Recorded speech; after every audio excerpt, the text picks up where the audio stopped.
और राम तथा कृष्ण दर्शिता के प्रतीक और देश के भविष्य मेरे प्यारे छात्र एवं छात्राओं, आप सभी का मैं हृदय की अनंत गहराइयों से शिक्षक दिवस की शुभकामनाएं और बधाई देता हूं।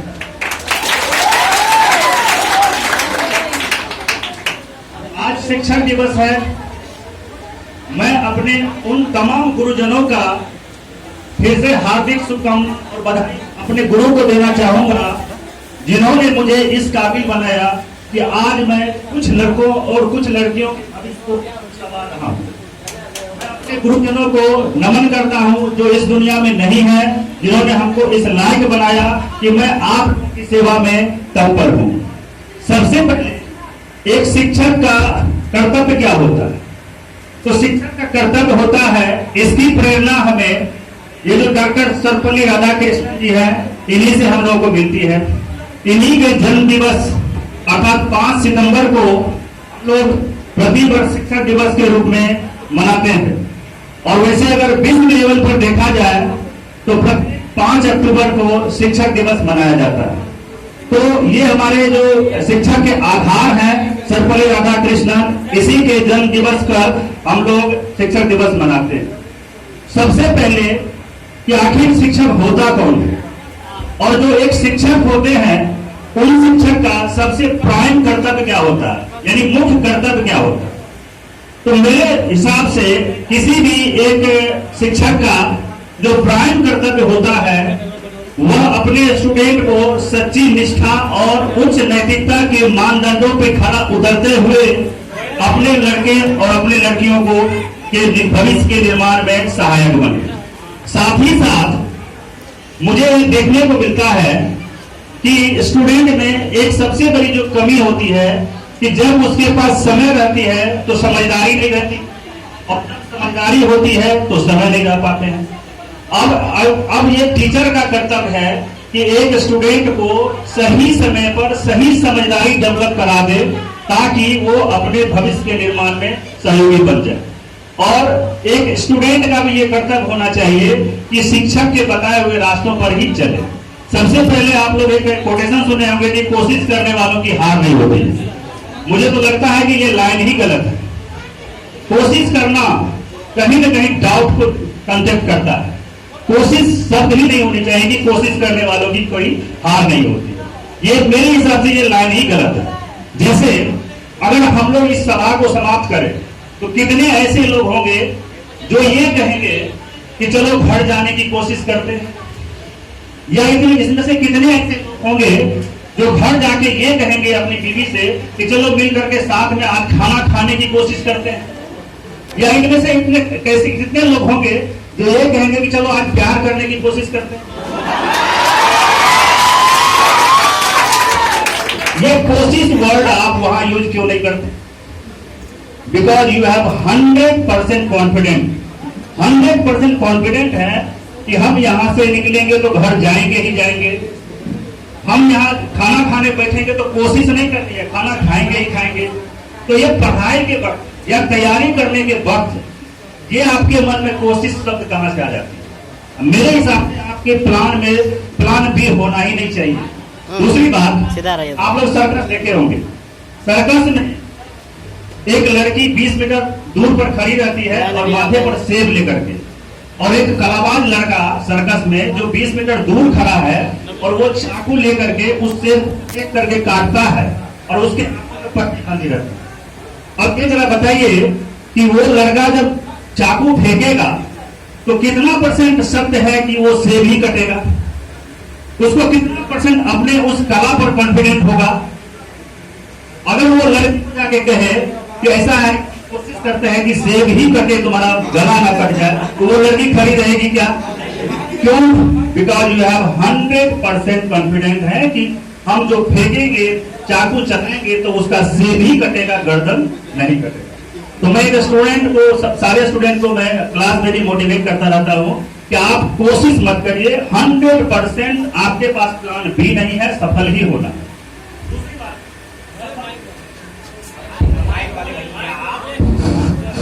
दूसरी बात, ये सफलता आप लोग सोचते हैं कि सफल होना, तो मैथ, रीजनिंग, जीके, जीएस की पढ़ाई करके आप नौकरी तो हासिल कर लेंगे, नौकरी हासिल कर लेंगे तो सफल हो जाएंगे, ये ऐसा आप लोगों का मानना है। लेकिन मेरा मानना है कि सफलता के आयाम हर वक्त बदलते रहते हैं। जब आप नौकरी ले लेंगे, एक अच्छी लड़की से शादी करने में सफल हो जाएंगे, जब आप शादी कर लेंगे सफल हो जाएंगे, उसके बाद ठीक ठाक तरीके से 2-4 बच्चे हो जाएंगे, उसमें भी सफल हो जाएंगे, और जब वो सारी चीज हो जाएगी तो आप घर भी बना लेंगे। इसका मतलब है कि सफलता जिस चीज की आप तैयारी कर रहे हैं वो एकमात्र अंश है, क्योंकि जिंदगी में सफलता आप जब तक जिंदगी आपकी रहेगी तब तक आपके सफलता के आयाम बदलते रहेंगे। परंतु इन सफलता के मध्य में इस सफलता के जो हर्ट में जाता है वो है आपका बौद्धिक विकास। अब ये बौद्धिक विकास क्या है? जैसे हम लोग जो मानव है, जो आधुनिक मानव है, होमो सैपियंस सैपियंस, इसका ढांचा ईश्वर ने 5000 वर्ष पहले तैयार कर दिया। अब वो 5000 वर्ष पहले से लेकर के आज तक में ईश्वर ने इस शारीरिक ढांचा में परिवर्तन नहीं किया। तो ये जो शारीरिक ढांचा मिलती है ये by the grace of God, यानी आपको गॉड के द्वारा गिफ्ट कर दिया जाता है कि आपकी शारीरिक ढांचा ऐसी होगी। आप जब जन्म लेते हैं या हम लोग जब जन्म लेते हैं तो हमारी नाक कितनी बड़ी होगी, कान कितने लंबे होंगे, पैर कितनी बड़ी होगी, ये सब हम लोगों के हिस्से में नहीं होती है, ये सब गॉड के गिफ्ट के द्वारा हम लोग को प्राप्त होते हैं। जो ईश्वर होते हैं वो आप ढांचा के रूप में तैयार करके और इस पृथ्वी पर उतार देते हैं, और जब उस ढांचा में आप बौद्धिक विकास करते हैं, जब आप उस ढांचा में बौद्धिक विकास करते हैं, अब ये बौद्धिक विकास कैसे होगा? ढांचा तो गॉड ने गिफ्ट कर दिया, अब ये बौद्धिक विकास होगा कैसे? तो बौद्धिक विकास होगा आपके नॉलेज से, और नॉलेज कैसे होगी? तो आपको लगातार पढ़ने से। जब आप पढ़ेंगे तो पर्टिकुलर किताब को पढ़ेंगे, और जो नॉलेज है वो किताब पढ़ करके, लिख करके, समझ करके, देख करके, सुन करके, क्योंकि बहुत लोग पता होगा कि जब वैदिक सभ्यता थी तो 4 वेदों की रचना हुई थी। तो 4 वेदों की रचना किसी पर्टिकुलर पेन और पेपर पे नहीं हुई थी, उसको परंपरा के हिसाब से सुनते हुए अपने गुरु अपने चेले को वो अपने नेक्स्ट जनरेशन को सुनाते गए, और आज तक हम लोगों को जो है ना वो वेद जो है अब जाकर के गुप्त काल में उसको जो है फाइनलाइज किया गया। तो उसी तरीके से जब आपकी नॉलेज बढ़ेगी तो निश्चित रूप से आपके जो सोचने की क्षमता है वो बढ़ जाएगी, और जब नॉलेज के साथ संस्कार का संगम होता है तो निश्चित रूप से नॉलेज और संस्कार के कॉम्बिनेशन को ही हम लोग कहते हैं बौद्धिक विकास, जो उपलब्ध कराना, जो हासिल कराना किसी भी टीचर का परम कर्तव्य होना चाहिए, अकॉर्डिंग टू माय ओपिनियन। तो आप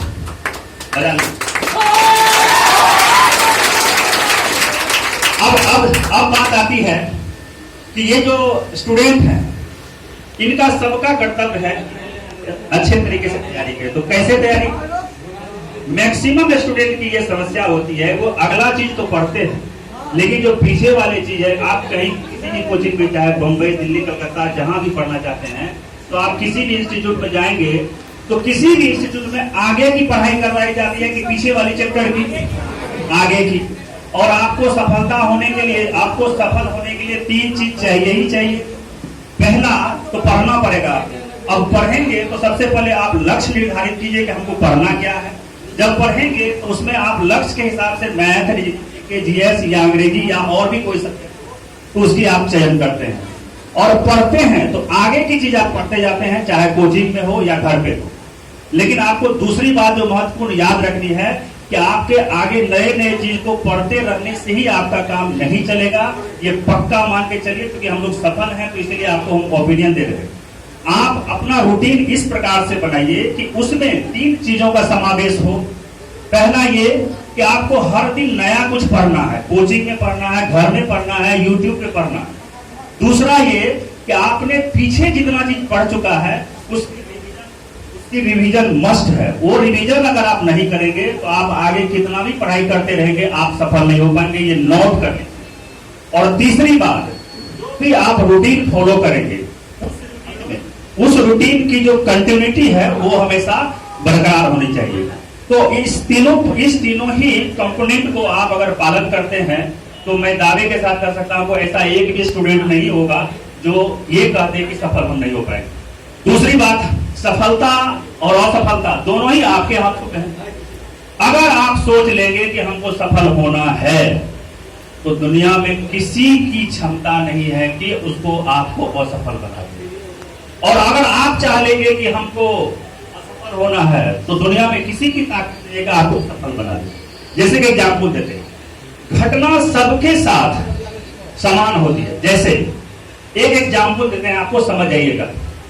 जैसे दो स्टूडेंट किसी एग्जाम को दे करके वापस आ रहा है, दोनों का परीक्षा खराब चला गया। घटना दोनों के लिए सेम है, दोनों परीक्षा दिया और दोनों का परीक्षा खराब गया है और दोनों वापस घर आ रहा है। अब देखिए उसमें से एक लड़का ऐसा है जो उस घटना पर, जो खराब परीक्षा हुई है, उस पर ऐसे रिएक्शन दे रहा है कि हम आगे उस पर मेहनत करेंगे और वो सफल हो जाते हैं। और दूसरा लड़का जो परीक्षा जिसका खराब गया है, वह उसी घटना पर, सेम खराब परीक्षा पर इस प्रकार से रिएक्शन देगा कि चलो भाई अब लगता नहीं है कि होगा, अब क्या करें नहीं करें, हमसे बहुत तेज लड़के मार्केट में बैठे हुए हैं। तो जो घटना है उस घटना पर अलग अलग लोगों का अलग अलग रिएक्शन होता है, जिसकी वजह से आउटकम भी अलग अलग होते हैं, रिजल्ट भी अलग अलग होते हैं। तो आप ये मान के चलिए कि आपकी सफलता आपके हाथों में है, आपको सफल होने से कोई रोक नहीं पाएगा जब तक आप ना चाहिएगा। और जो हम बताए कि जनरल कंपटीशन में आप तैयारी करते हैं तो ये 3 चीज को जरूर फॉलो कीजिए आज से, और देख लीजिए कि आप 2 महीने के अंदर आपके दिलो दिमाग में, आपके मस्तिष्क में ड्रास्टिक चेंज नजर आएगा। क्या क्या? तो पहला है कि पढ़ना है। दूसरा क्या? तो जो पीछे वाली पढ़ाई है, पीछे वाली पढ़ाई किसी कोचिंग में नहीं होती है कि फिर से ऐसा कभी सुने हैं कि अगला चैप्टर के बदले किसी कोचिंग में जाके ये चलो आज पिछला चैप्टर शुरू करते हैं, ऐसा कभी नहीं होता है। तो जब आपको पता है कि कोचिंग संस्थान में भी आगे की ही पढ़ाई होती है तो निश्चित रूप से आपको पिछले पोर्शन को 100% रिवीजन करना ही पड़ेगा। दूसरी बात, इस धरती पर जो सबसे महान व्यक्ति हुए हैं उनका नाम है अल्बर्ट आइंस्टीन। नाम सुना होगा आप लोगों ने, सापेक्षता का सिद्धांत दिया हुआ।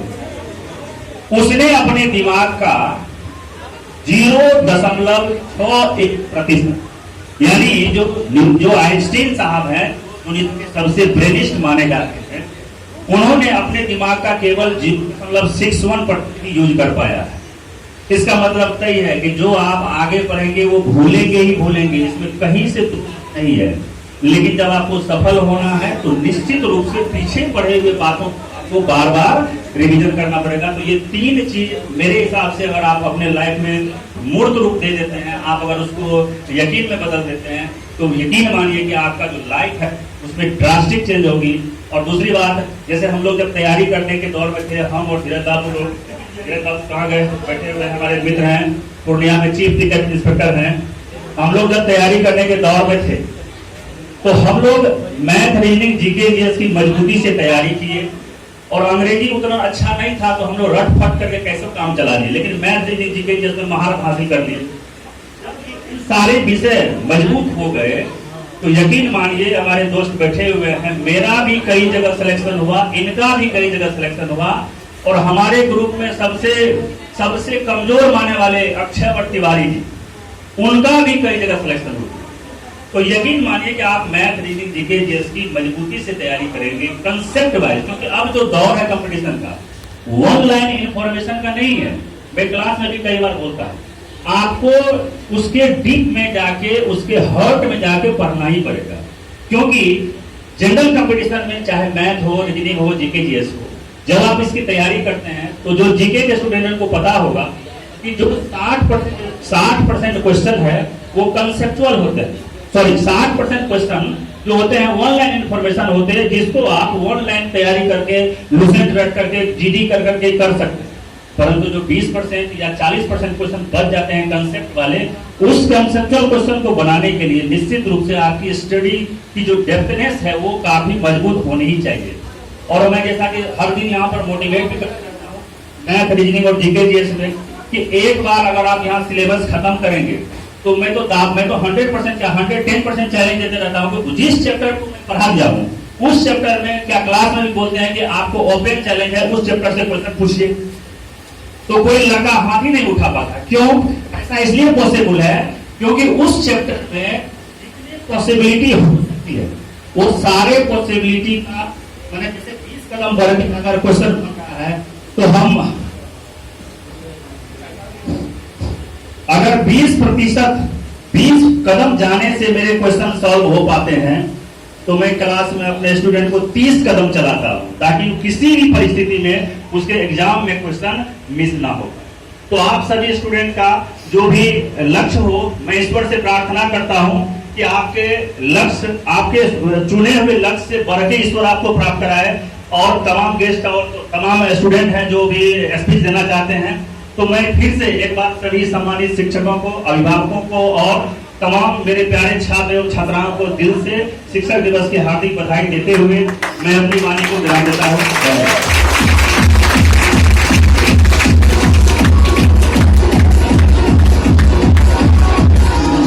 Hello hello,